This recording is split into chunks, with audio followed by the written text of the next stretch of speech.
हरे कृष्णा, राधे राधे। वृंदा देवी दासी के चैनल में आप सबका स्वागत है। आज हम लड्डू गोपाल जी का और एक बहुत ही सुंदर सा लीला लेकर आ गए हैं। 15 साल से अलमारी के अंदर बंद हुए लड्डू गोपाल जी जब आए भक्त के सामने, घटना को सुनकर आप भी चौंक जाएंगे। तो चलिए, आशा है आज का ये घटना आप सबको बहुत अच्छा लगेगा। सुनते रहे। सुनने से पहले हमारे चैनल को सब्सक्राइब जरूर करें ताकि हर रोज आप लड्डू गोपाल जी का ऐसा ही प्यारा प्यारा लीला कथा सत्य घटना सुन पाए। मेदिनीपुर में रहने वाली चोइताली जी ने अपने जीवन का ये अनुभव हमारे साथ शेयर किया है।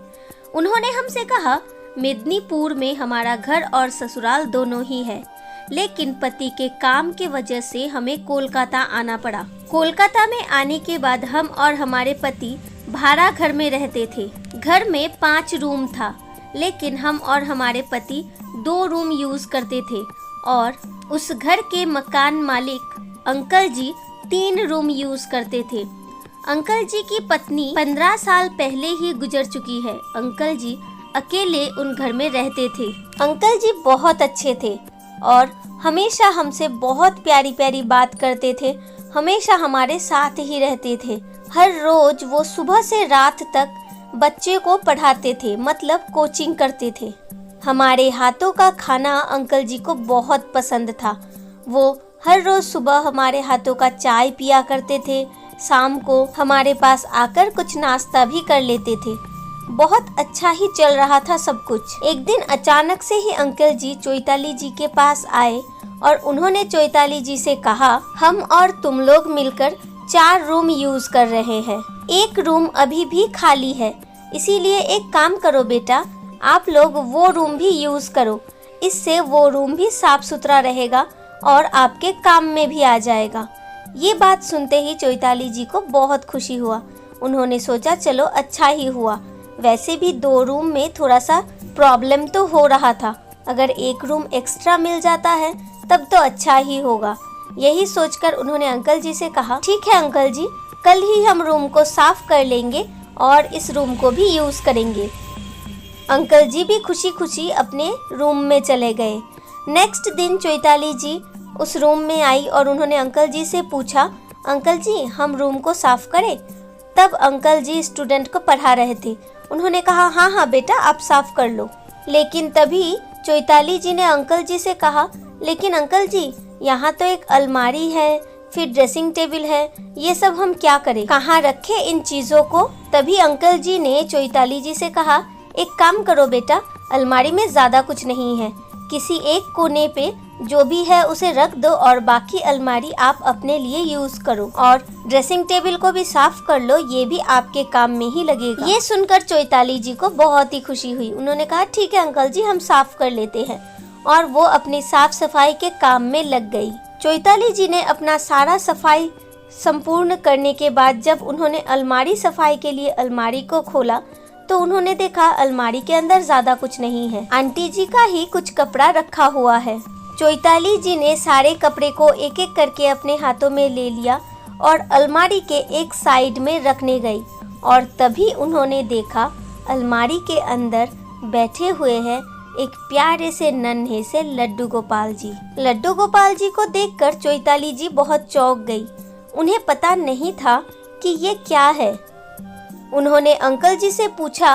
अंकल जी ने कहा, ये आपके आंटी के लड्डू गोपाल जी है, अगर आपको सेवा करना है तो आप कर सकते हैं, नहीं तो फिर किसी को सेवा के लिए दे दीजिए। चोइताली जी को लड्डू गोपाल जी के सेवा के विषय में कुछ भी पता नहीं था, इसीलिए उन्होंने उन लड्डू गोपाल जी को अपने फ्रेंड को दे दिया, और तभी से चोइताली जी की फ्रेंड बहुत ही प्यार से और प्रेम से लड्डू गोपाल जी का सेवा किया करती है। अंकल जी ने कहा था, आपके आंटी जी के गुजरने के बाद इनका सेवा नहीं हुआ, इसीलिए 15 साल से ये इसी अलमारी के अंदर ही है। अच्छा ही हुआ कि आपने इन्हें सेवा के लिए दे दिया। लेकिन फिर चोइताली जी ने हमसे कहा, वो अभी बहुत दुखी है, क्योंकि जब उन्होंने लड्डू गोपाल जी को अपने फ्रेंड को दिया था सेवा के लिए, तब उन्हें लड्डू गोपाल जी के विषय में कुछ भी पता नहीं था। कैसे लड्डू गोपाल जी का सेवा किया जाता है, सेवा के विषय में भी वो कुछ भी नहीं जानती थी और इसीलिए उन्होंने लड्डू गोपाल जी को दे दिया। लेकिन अभी वो अपने लड्डू गोपाल जी के लिए बहुत रोती है।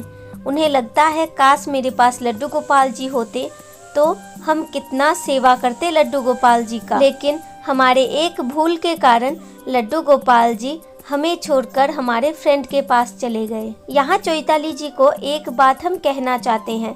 चैताली जी, आप दुखी मत होइए। हमेशा लड्डू गोपाल जी उनके पास ही जाते हैं जहाँ उन्हें जाना होता है। जिस भक्त के ऊपर वो अपना कृपा दृष्टि बनाना चाहते हैं उसी भक्त के ऊपर वो कृपा करते हैं और उनके पास ही वो सेवा लेने जाते हैं। आपके फ्रेंड के पास ही वो सेवा लेना चाहते थे, इसीलिए वो आपके फ्रेंड के पास चले गए हैं।